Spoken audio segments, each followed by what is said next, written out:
Bienvenidos a Alcance de Z Church. Es la versión en español de la iglesia de nuestros queridos pastores Larry y Loretta Javi.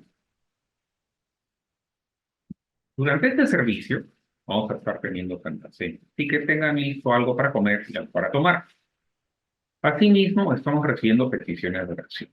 La pueden poner en Facebook, en el message de Facebook del Alcance, o también en el chat de este Zoom. Ahora voy a orar por este servicio. Amado Padre, gracias por la oportunidad de poder compartir tu palabra. Y permite que sean tus palabras, no las mías, las que salgan a través de mi boca.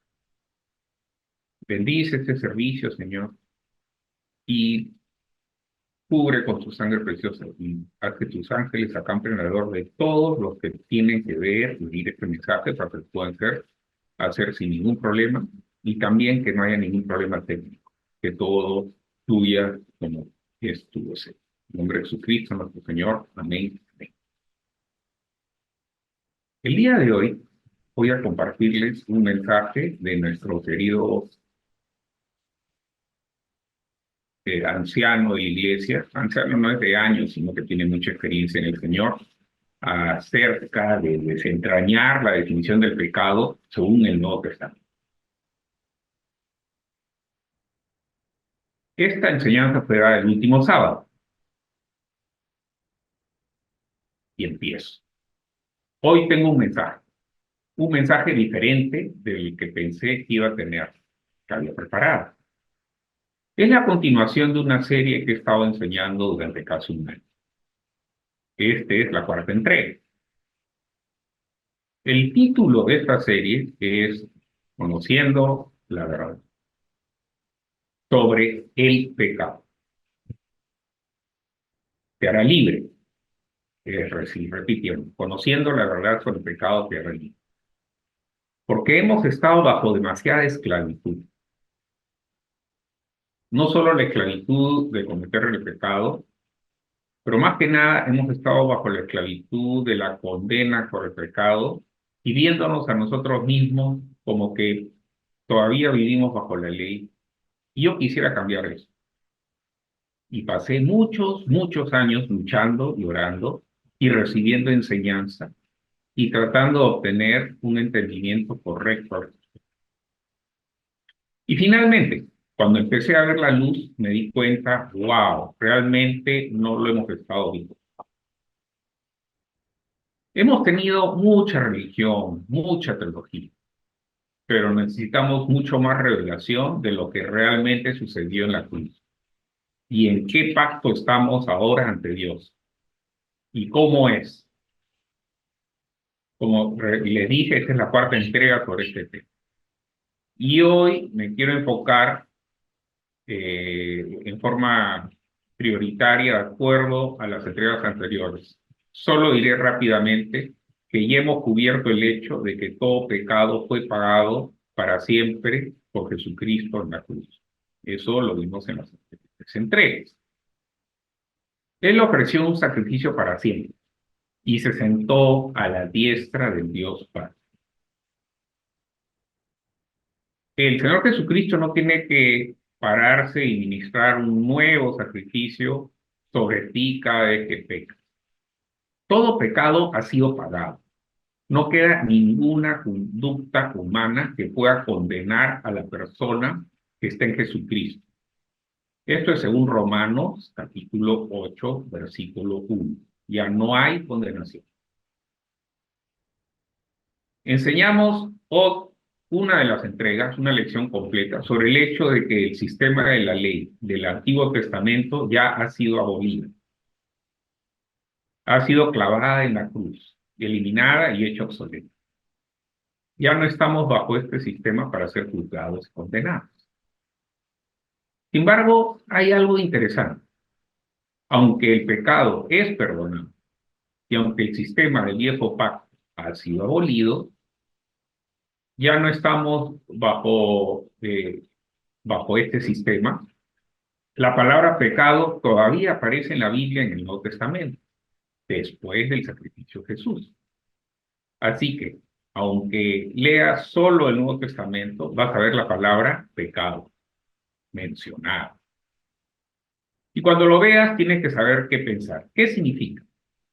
Tristemente, la mayor parte de la cristiandad a lo largo de los años y aún hoy ha visto la palabra pecado y ha reaccionado con una especie de instinto visceral, subconsciente, de que, oh, sí, la ley, los mandamientos, requisitos a cumplir, esclavitud, y mi condena por el hecho de que no estoy infringiendo alguno de estos reglamentos. Y hemos visto el pecado como cada infracción individual de la ley que cometemos y la correspondiente culpa y condena sobre nosotros por cada uno de ellos. Aunque, si nos preguntan conscientemente, diríamos, bueno, sí, Jesús, ya saben, pagó el precio por el pecado y estoy redimido. Sin embargo, hay algo en nuestro subconsciente que todavía tiene este sentido del pecado, que son nuestras infracciones individuales de un sistema de la ley donde todavía somos culpables. Y eso es lo que más quiero ver expulsado de nuestra conciencia, de nuestra mente. Pero realmente la única manera de expulsar esta conciencia es implantar una nueva,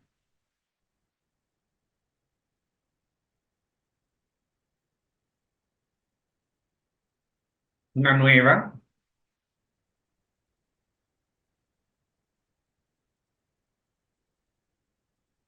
visión y conocimiento de la verdad en su lugar. Así que esto es lo que haremos el día de hoy. En el estudio y recibir instrucción y leer la Biblia, he llegado a comprender que en realidad hay diferentes definiciones de la palabra pecado a lo largo de esta Biblia, de nuestra Biblia. De nuevo, yo siempre entendí que era faltar a la marca, no dar la talla, y pensé que la marca era la ley del Antiguo Testamento. Y pensé que si faltamos a esta marca, estamos condenados. Y eso era, de nuevamente les repito, lo primero que se me venía a la mente. Y sí, perder la marca o no dar la talla es una de las definiciones, pero un día estudiando, creo que fue cuando estaba estudiando el libro de Romanos una y otra vez y haciendo un estudio más profundo, empecé a notar que si esta es la única definición de la palabra pecado, entonces hay lugares donde esto entra en conflicto. No cabe esa definición por el contexto. Si solo impones la definición de no cumplir con la ley y la correspondiente condenación, si esta es la única definición que le impones a la palabra pecado, hay muchos lugares donde esto no tiene sentido. Simplemente no funciona. Y eso me molestó. Me molestó lo suficiente como para detenerme a buscar la palabra pecado en el léxico griego del erudito del griego Thoyer. Y una nota aparte, una que es una nota rápida sobre cómo estudiar la Biblia, por favor, ya sea que la estudien con libros o con un software o en su computadora o en una de las Biblias en Internet, en el sitio web de la Biblia, busque en primer lugar la concordancia de Strong o la versión de King James que tiene los números de Strong al lado de las palabras para que puedas hacer clic en este número y obtener una definición de esa palabra en el griego original o en el hebreo o arameo, como sea que esté escrito. Y Fire es un léxico que da una definición más completa de estas palabras. Y yo solo conocía la definición de pecado, que significa errar en el blanco. Pero en realidad, Fire tiene como media docena o más de definiciones de la palabra pecado. Como la mayoría de las palabras que buscas en el diccionario, hay dos, tres, tal vez seis o más definiciones para cualquier palabra. Bueno, de la misma manera, con la palabra pecado, cuando la buscas en el léxico griego de Sawyer, hay varias definiciones.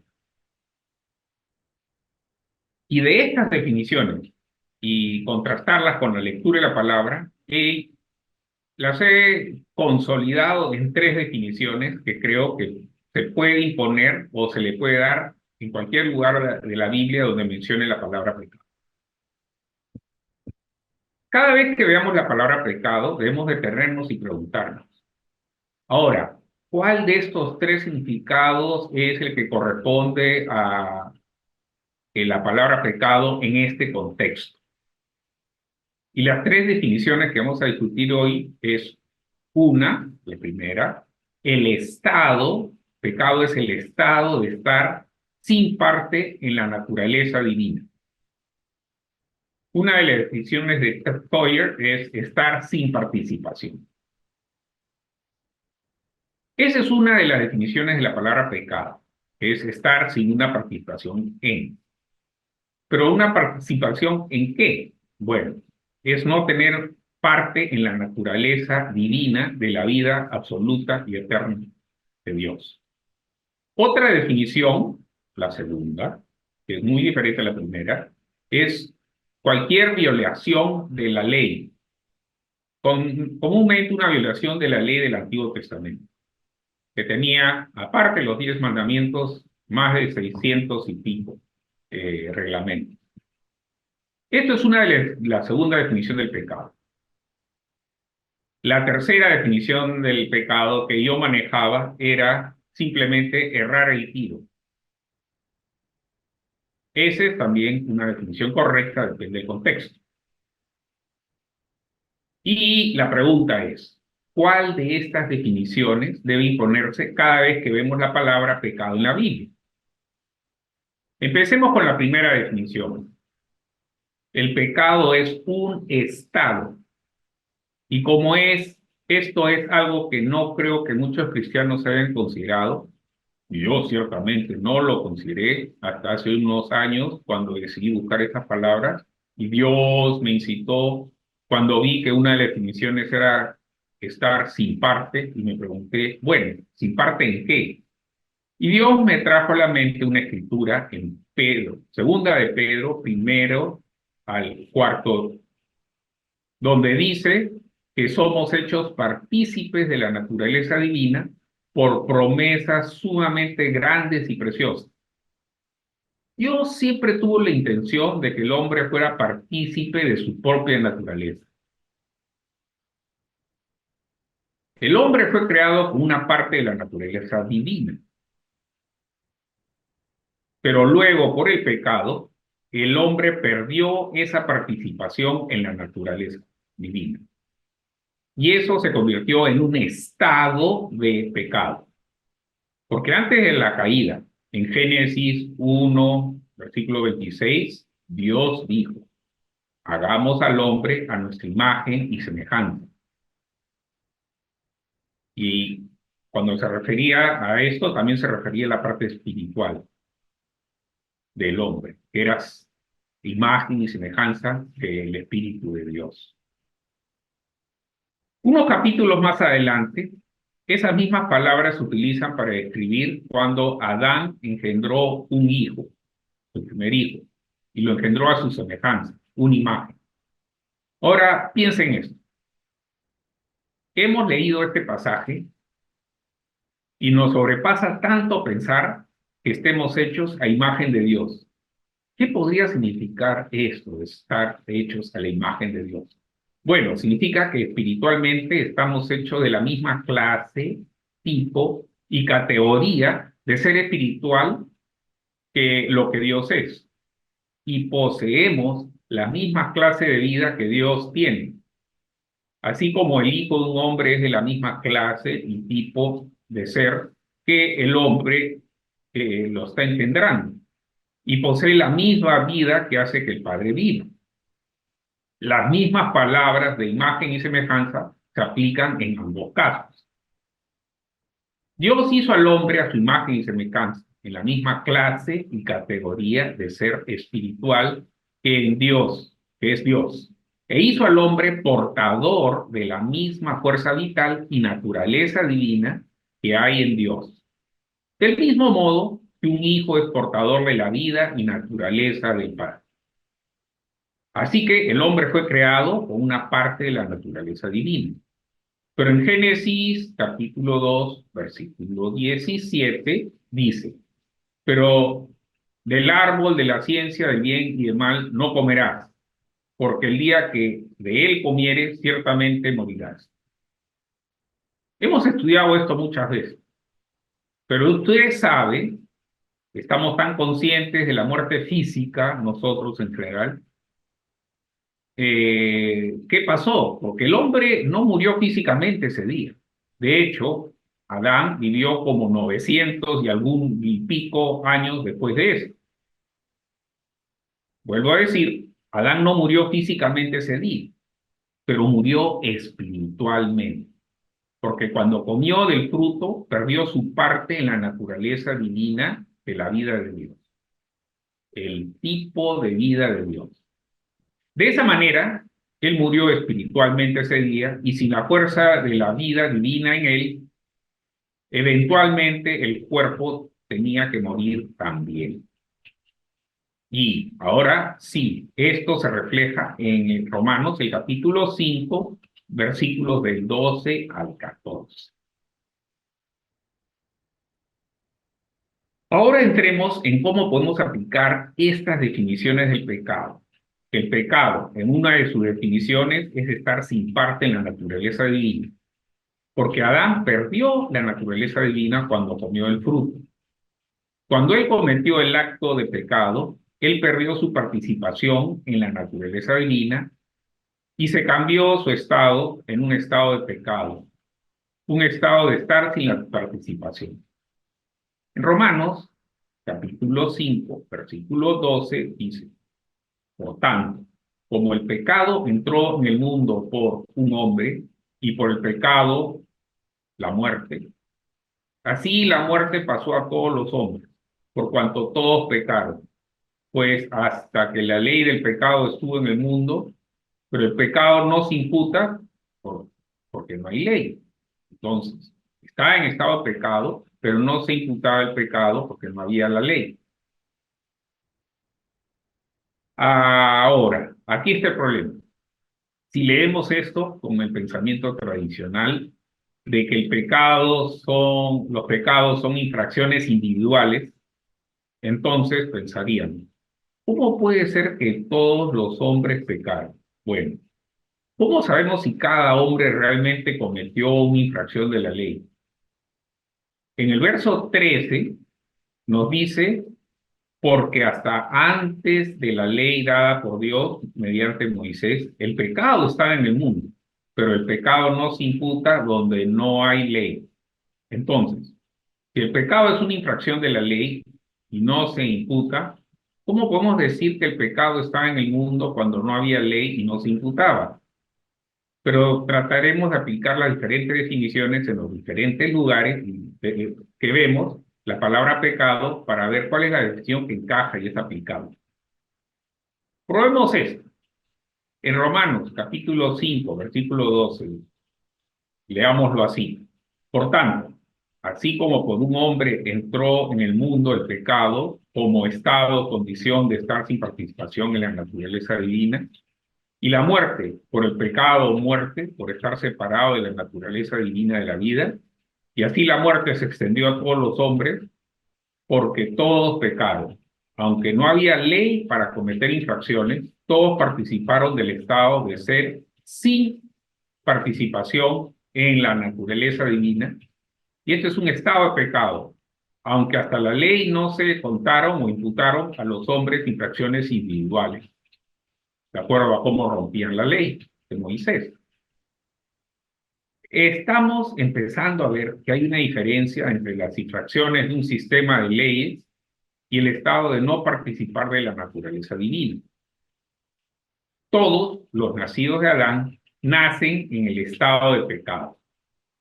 que es el estado de ser sin una participación en la naturaleza divina. Y sin una participación en la naturaleza divina, por supuesto, tus acciones no van a estar de acuerdo con los caminos y las leyes de Dios. Así que las infracciones de las formas de vida y de ser de Dios van a ocurrir por estar en el estado de ser sin una participación en la naturaleza divina. Pero son dos cosas diferentes y nos ayudará a entender y observar cuando la palabra pecado se refiere a nuestro estado de pecado, que no tiene una participación de la naturaleza porque nacimos de Adán, versus cuando se refiere a cometer una infracción de un sistema de la ley. El estado de estar sin una participación se resolvió. Sin embargo, por el nuevo pacto que hace a los creyentes vivos juntos con Jesucristo y nos restaura a tener de nuevo la naturaleza divina a través de las promesas extremadamente grandes y preciosas que están en el Nuevo Testamento. En Colosenses capítulo 2, versículos 13 nos dice que hemos sido vivificados juntamente con Cristo, que ya no estamos muertos para Dios, que ya no carecemos de la participación en la vida eterna.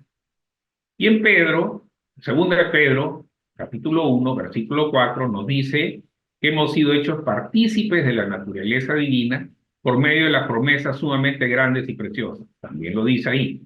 Somos, de nuevo, a través de las promesas del nuevo pacto y la fe en Jesús, partícipes de estas promesas y de nuevo participamos de la naturaleza divina.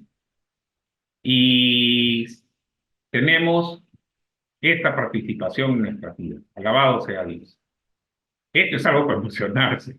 Bien, esa es la definición, la primera definición, claro, el concepto de ser sin par.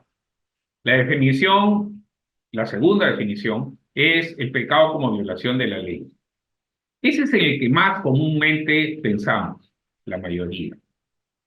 Ahora, la ley del Antiguo Testamento, contrario a lo que las mentes religiosas piensan, no fue dada para hacer a los hombres justos, para darnos un estándar de cómo vivir a la altura de Dios y agradarle a Dios. De hecho, la ley del Antiguo Testamento fue dada para exponer el hecho que nunca íbamos a estar a la altura de la norma de Dios. Romanos capítulo 3, versículo 20 nos dice: por tanto, que por las obras de la carne, por las obras de la ley, ninguna carne será justificada, aunque obedezca y guarde la ley. Nos está diciendo que por nuestras obras, por nuestro comportamiento, nuestra observación de la ley, nadie será justificado delante de Dios, porque por la ley es el conocimiento del pecado.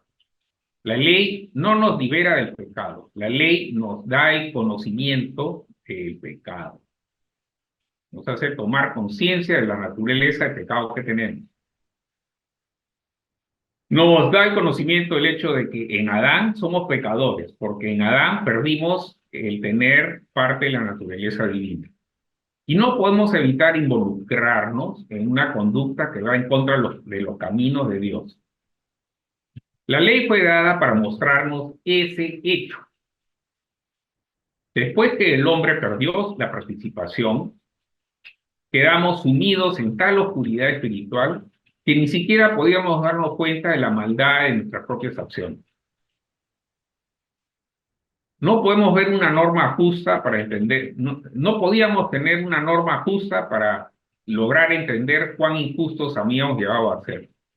De hecho, la ley fue dada para que en caso de que cualquier hombre llegara a pensar que era lo suficientemente bueno para estar a la altura, en caso de que cualquier hombre pensara que, bueno, creo que Dios debería dejarme entrar al cielo porque no soy bueno.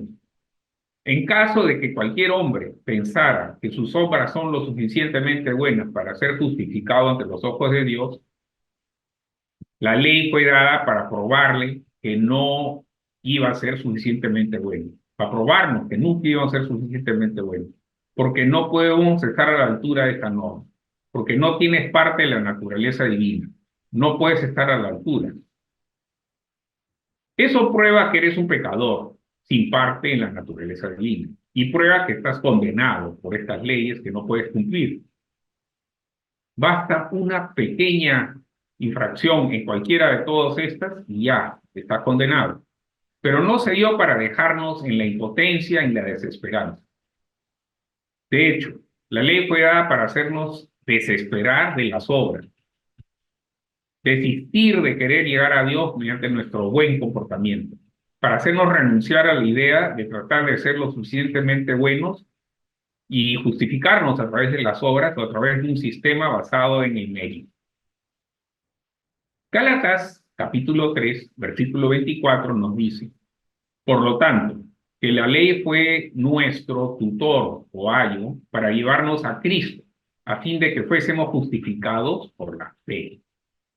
La ley tenía la intención de hacernos dejar de confiar en nosotros mismos o en nuestras propias habilidades para tratar de ser lo suficientemente buenos o estar a la altura, y para que nos diéramos por vencidos y dijéramos: necesito un Salvador, necesito la gracia, que Dios se apiade de mí. Sí. Entonces, ¿qué pasa con ese estado de pecado? Sin embargo, si el pecado es una violación del sistema de la ley, entonces estamos condenados. Estamos condenados. No podemos estar a la altura. Pero este estado de pecado también ha sido resuelto por el hecho de que Jesucristo se ofreció como sacrificio por todos nosotros y por todos nuestros pecados de ahora y para siempre, según lo que dice en Hebreos en capítulo 10, versículo 12.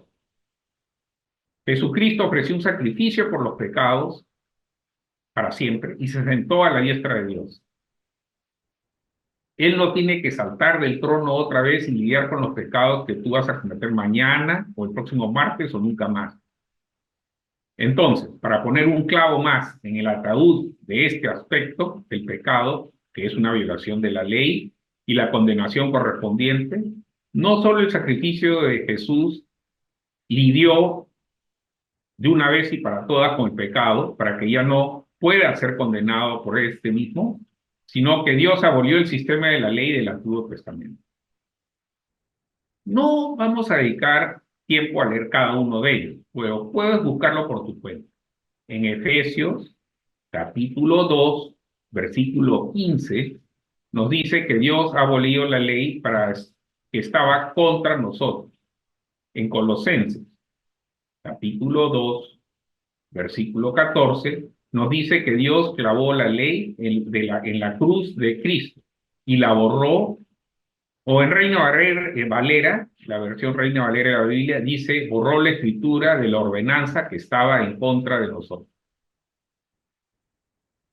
Y realmente, si eres nacido de nuevo, vas al cielo y le dices a Dios: oh Dios, ¿cómo puedes aceptarme viendo todo lo que hice?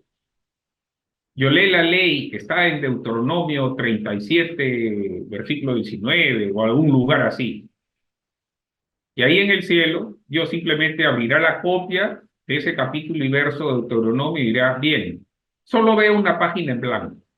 La escritura de esta ordenanza que estaba contra ti, que te condenaba, fue borrada cuando Jesús fue a la cruz. Esa ley ya no está aquí para condenarte. Eres libre de ella. Entonces, una nota. Ahora Dios abolió la ley. Dios, según Hebreos capítulo 8, versículo 13, hizo obsoleta la ley del Antiguo Testamento, del Testamento. Ya no está en efecto, ya no es vigente. Ya no es la forma en que Dios trata con el hombre. Sin embargo, tenga en cuenta que eso no significa que la ley ya no es una norma de lo correcto y lo incorrecto. O la ley del Antiguo Testamento es y siempre será una norma fiel y verdadera de lo que es bueno, lo que es correcto, lo que es justo, lo que es puro, lo que es hermoso. Siendo una norma que es correcta, lo que ocurre es que ya no está en vigor como un sistema legal al cual debas atenerte y por el cual debas ser juzgado cuando no lo hagas. Ya no está en vigor para ese propósito. Pero la ley, de acuerdo con Romanos capítulo 7, versículo 14, la ley es espiritual, pero yo soy carnal. Yo no estoy a la altura de la ley porque soy carnal, pero la ley es espiritual y buena y correcta. Simplemente, gracias a Dios, ha sido abolida como el sistema a través del cual Dios trata al hombre o el sistema a través del cual nos acercamos a Dios. Ya no nos acercamos a Dios basándonos en nuestro buen comportamiento, en nuestras buenas obras. Queda pues la tercera definición. El pecado es no dar en el blanco, bajo el nuevo pacto. Entonces, ¿cómo debemos ver la palabra pecado como creyentes del Nuevo Testamento? Siempre que leamos la Biblia y veamos la palabra pecado, no debemos verla siempre como no tener una participación de la naturaleza divina. Aunque sí hay veces cuando estamos leyendo la Biblia, en el contexto del pasaje que estamos leyendo, que podría ser lo que la definición correcta podría ser, en este caso, la definición correcta del pecado, para ese pasaje en particular. O podría ser que se aplique la definición de pecado, que es una infracción de la ley. También podría ser una definición correcta en otro versículo, dependiendo del contexto. Pero para nosotros, en nuestras vidas personales, el concepto que el pecado es no tener parte en la naturaleza divina ya no se aplica. Si usted cree e invoca el nombre de Jesús para ser salvado por él bajo los términos del nuevo pacto, usted es de nuevo vivo espiritualmente, junto con Jesucristo. Y de nuevo es partícipe de la naturaleza divina. Esta definición de pecado no se aplica a nosotros, alabado sea Dios. El sistema de la ley del Antiguo Testamento ha sido abolido. Ya no está en efecto para juzgarnos o condenarnos. Así que ese concepto del pecado, siendo una infracción de la ley y que produce juicio contra nosotros por ello, eso ya no se aplica en el creyente del Nuevo Testamento. Si estás en Cristo, no hay condenación. Entonces, ¿hay algún sentido de pecado o el pecado se aplica de alguna manera en los creyentes del nuevo pacto? Bueno, sí, pero no va a incluir el concepto de ser condenado. Pero sí existe el concepto de errar el tiro, de no dar la talla, no dar en el blanco. Y esto realmente nos ayuda, porque ya sabemos que cada día fallamos. No alcanzamos la perfecta gloria de Dios. Así que en nuestras mentes, ¿cómo lidiamos con esto? Bueno, ¿cómo puede Dios lidiar conmigo ya que sé que erré el blanco? Parecería que tienes razón. Averigüemos cómo los creyentes del Nuevo Testamento deben ver este hecho de que aún seguimos errando el blanco. En Romanos capítulo 14, versículo 23, hay un ejemplo del hecho que el concepto de pecado como errar en el blanco todavía se aplica a los creyentes del Nuevo Testamento. Esto también está en el Nuevo Testamento donde Pablo dice, pero el que duda, esto está en Romanos capítulo 14, versículo 23, pero el que duda es condenado si come de lo sacrificado a los ídolos, porque no come con fe, porque todo lo que no proviene de la fe es pecado. Bueno, ahora, él escribió esto a los creyentes del Nuevo Testamento. Aquellos creyentes del Nuevo Testamento no carecían de una participación en la naturaleza divina. No estaban cometiendo no estaban en esa definición del pecado. Él escribió esto a los creyentes del Nuevo Testamento. Así que cualquier cosa que no es de fe, si ellos estaban haciendo algo que no era de fe, no estaba siendo contado como una infracción de la ley, por lo cual ellos estaban siendo condenados. No, porque ellos no estaban bajo la ley. Sin embargo, cualquier cosa que no es de fe, de la fe, todavía es pecado, porque cualquier cosa que no es de la fe todavía pierde la marca, no en el blanco. Pero ¿qué es la marca? ¿Cuál es el blanco? Para el creyente del Nuevo Testamento, la marca o el blanco o la meta es el centro de la diana. Para el creyente del Nuevo Testamento está ser llamado a alcanzar la conformidad con la imagen de Jesucristo, el Hijo de Dios, que es el resplandor de la gloria de Dios y la imagen misma y expresa la persona de Dios. Ese es nuestro objetivo. Esa es nuestra marca. Es a lo que estamos llamados a hacer, siendo conformados y cada vez corregidos a la plenitud de la imagen de Cristo, acercarse cada vez más a la plenitud de la imagen de Cristo.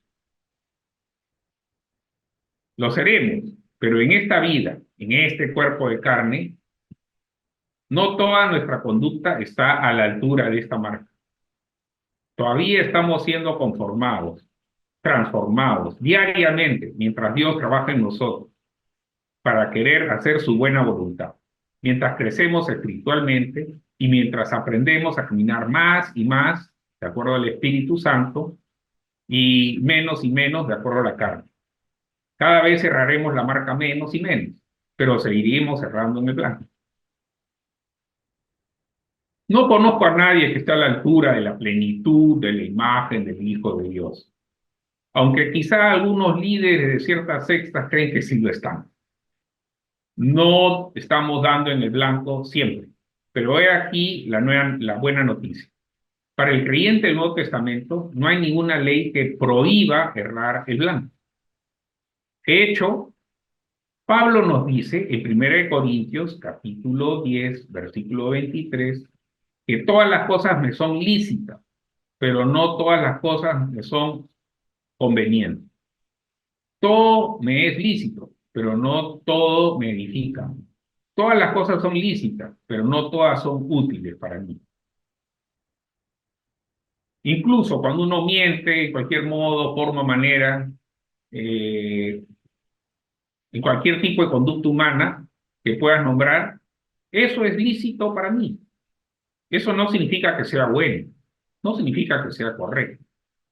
Como acabo de decir, la ley del Antiguo Testamento sigue siendo una norma fiel de lo que es bueno y lo que es verdadero y lo que es correcto.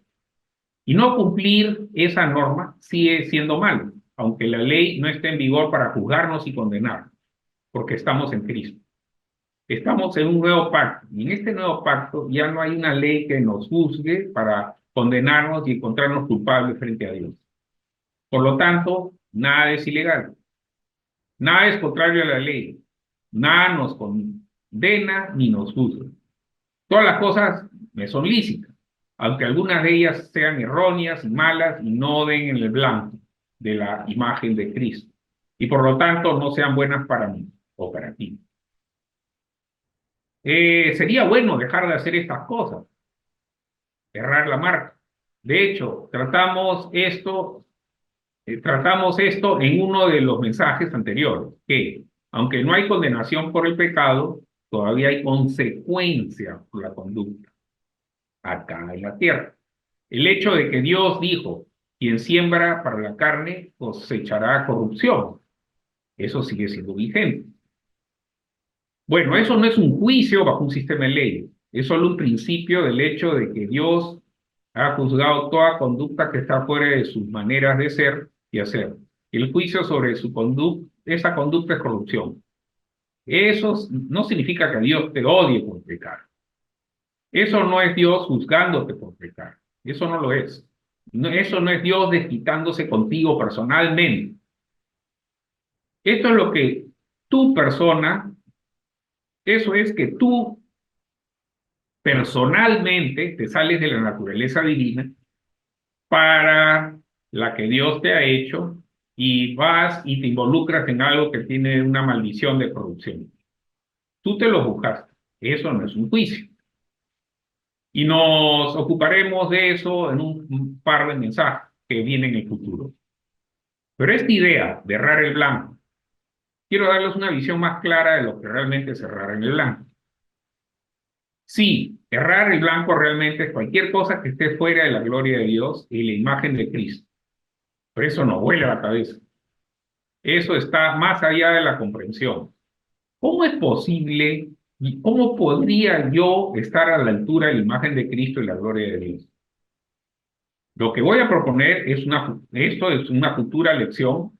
En una futura lección es un estándar con el que podemos relacionarnos mejor en nuestra vida diaria.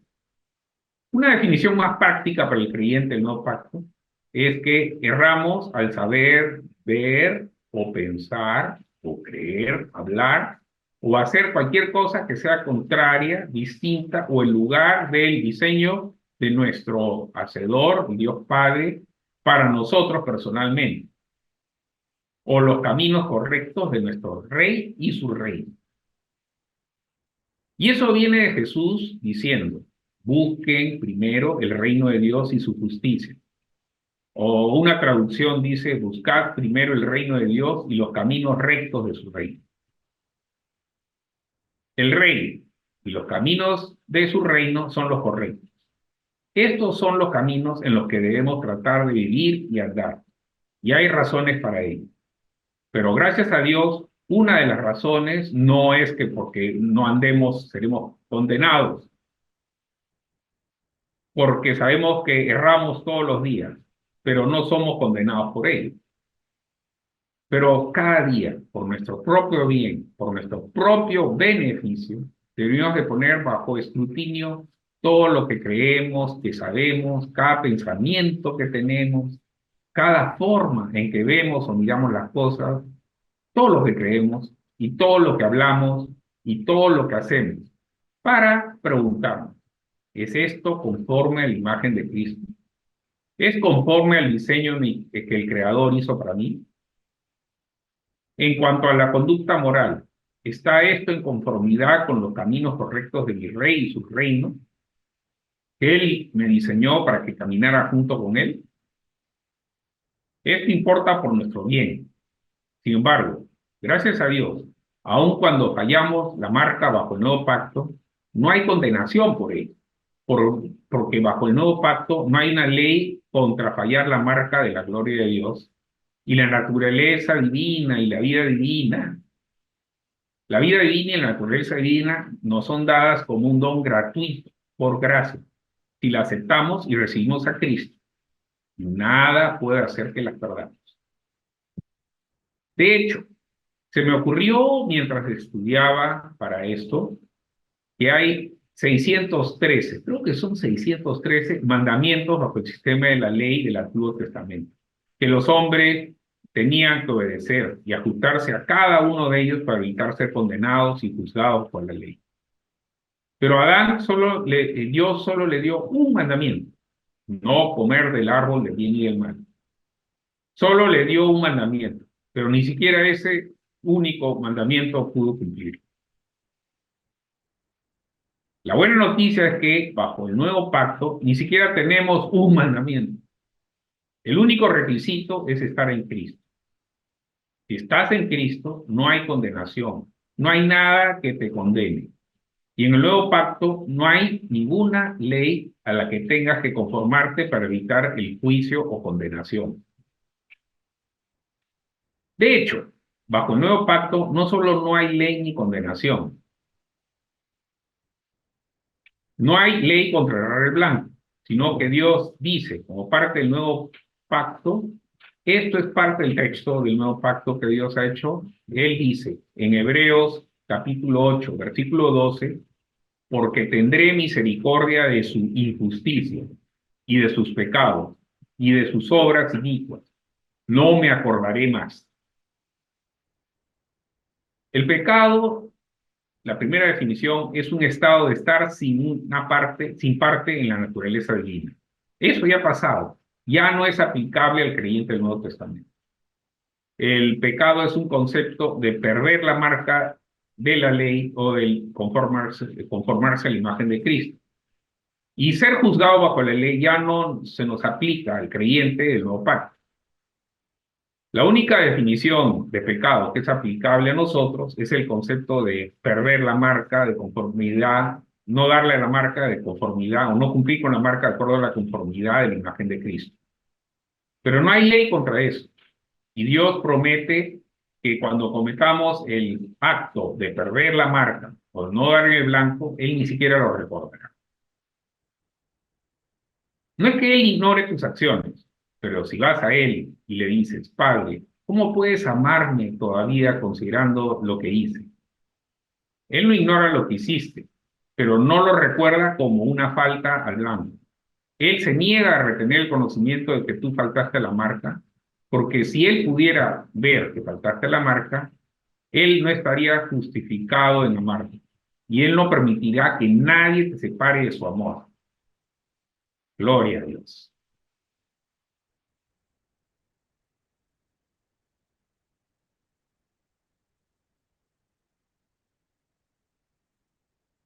Ahora, vamos a ver si hay.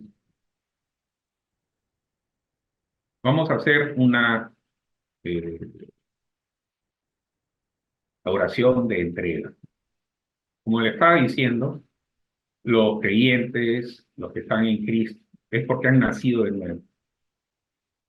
Y para nacer de nuevo, lo único que tenemos que hacer es aceptar lo que hizo Jesucristo con nosotros, creerlo, creerlo en nuestro corazón y de ahí en adelante seguirlo a Jesucristo. Vamos a hacer una oración para que podamos nacer de nuevo. Por favor, repitan conmigo.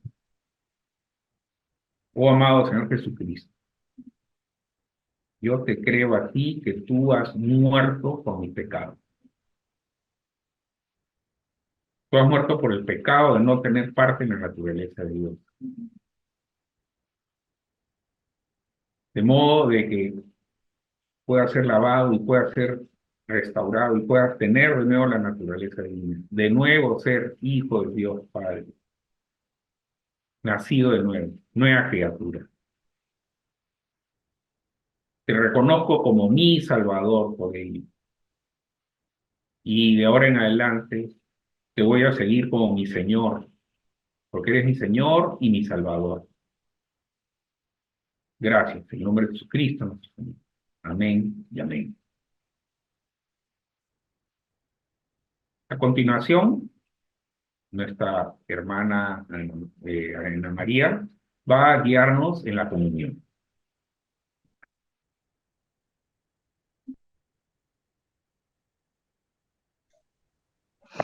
Gracias, Javier. Eh, Hermoso mensaje el que compartió el hermano Bob, Elder Bob, en Sea Church el sábado pasado. Y realmente ha sido es refrescante escuchar que somos salvos y que Dios ha proveído todas las cosas en Jesús para hacernos acceder a la gracia de la salvación. Y yo quería compartir con ustedes algo que leí esta mañana en Lucas 24, que es la parte en que están dos seguidores o discípulos del Señor Jesucristo, acababa de ser crucificado, ya había resucitado, pero ellos estaban regresando a Emaús, en el camino de Emaús a su casa. Y el mismo Señor Jesús se les acerca. Y ellos no lo reconocieron, porque en la misma palabra, el Espíritu Santo se ha encargado de ponerlo así, dice de que sus ojos fueron vedados para que no lo reconocieran. Sin embargo, en el versículo 30 dice, y aconteció que estando sentado con ellos a la mesa, tomó el pan, lo bendijo, lo partió y se los dio. En ese momento, cuando el Señor bendice el pan, ellos se les abren los ojos y lo reconocen, a Jesús resucitado. Hay algo hermoso en el sacramento de la comunión, y es el hecho de encontrar a Jesús y reconocerlo, descubrirlo.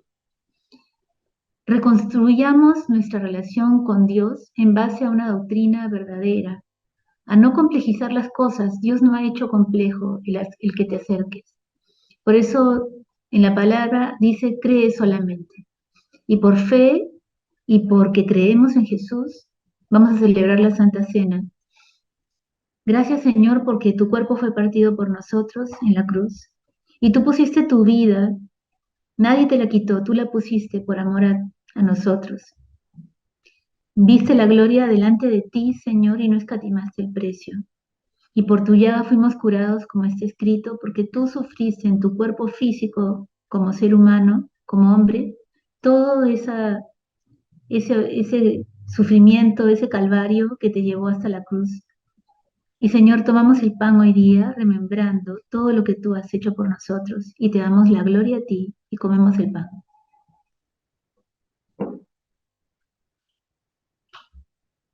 Señor, te damos gracias, porque igual que tú, esa noche nosotros levantamos la copa, reconociendo que Tú con tu sangre nos lavaste y nos hiciste justicia de Dios en Cristo Jesús. Señor, te damos gracias porque tu sangre es el precio que pagaste y es el sello del pacto precioso de gracia, por el cual hemos sido lavados y estamos salvos por gracia. Nada puede ser imputado. Nuestra relación contigo ha sido restaurada en Cristo. Tomamos la copa. Gracias, Javier. No había puesto el micrófono, disculpe. Oh, amado Señor Jesucristo, te pedimos que tú nos des conciencia de cómo al aceptar tu sacrificio llegamos a ser hijos de Dios Altísimo. Que ya no hay condenación. El eterno presente, sí, estamos ahí en el cielo, sin importar lo que hacemos acá. Y que más bien nos guíes para que cada vez podamos seguirte más y más y llegar a tener la imagen de Cristo y andar por tus caminos y en tener más comunión contigo, con tu Espíritu Santo y con la palabra y con lo que otros hermanos y hermanas nos puedan enseñar de ti. Cúbrenos con tu sangre preciosa, ya que tus ángeles acampen alrededor de nosotros, de modo de que podamos tener una hermosa y bendecida semana. Gracias. En el nombre de Jesucristo, nuestro Señor. Amén. Bueno, ha sido realmente un gusto, un honor haber podido transmitirles esto. Y Dios mediante, nos estaríamos viendo en la próxima semana.